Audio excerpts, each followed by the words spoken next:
देख रहे हैं the him tales horror stories. प्रस्तुत एक और नई कहानी। 31 दिसंबर की वो रात आम रातों से कहीं ज्यादा सर्द और डरावनी थी। पूरा शहर नए साल के जश्न में डूबा हुआ था।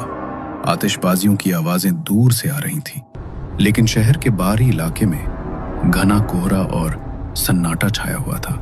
टैक्सी ड्राइवर रमेश ने अपनी कलाई पर बंधे घड़ी पर नजर डाली। 11:15 हो गए। बस बहुत हो गया आज का काम। अब सीधा घर जाता हूँ। बीवी बच्चे इंतजार कर रहे होंगे। उसने अपनी टैक्सी का इंडिकेटर घर की तरफ मोड़ा ही था कि तभी उसके मोबाइल की स्क्रीन जल उठी। एक नई बुकिंग।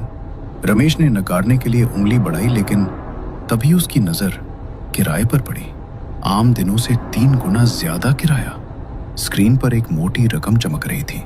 रमेश का हाथ रुक गया।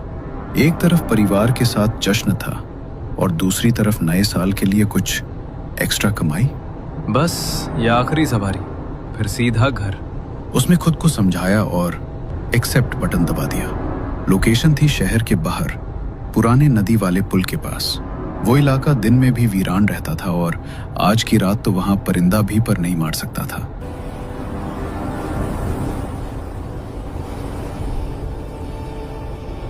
जैसे जैसे रमेश की टैक्सी उस पुराने लोहे के पुल के करीब पहुंची, कोहरा और गहरा होता गया।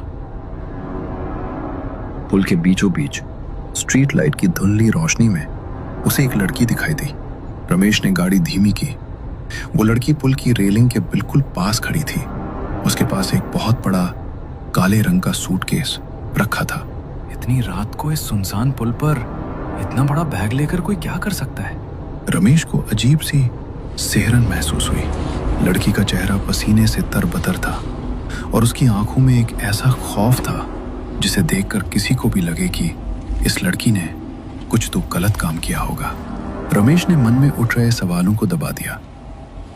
उसे तो बस अपनी सवारी पूरी करनी थी। उसने गाड़ी रोकी और शीशा नीचे किया। मैडम, टैक्सी आपने बुक की थी? रमेश ने पूछा। लड़की हड़बड़ा गई। उसने कांपते हुए हाथों से बैग की तरफ इशारा किया। रमेश बाहर निकला और डिक्की खोली। लड़की बैग उठाने की कोशिश कर रही थी, लेकिन बैग उससे 1 इंच भी नहीं हिला। ऐसा लग रहा था मानो उसमें कपड़े नहीं बल्कि लोहे के बाट भरे हों। लड़की की सांसें फूल रही थीं।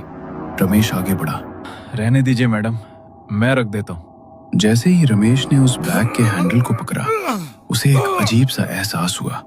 बैग जरूरत से ज्यादा भारी था, बहुत ज्यादा भारी। रमेश ने उस भारी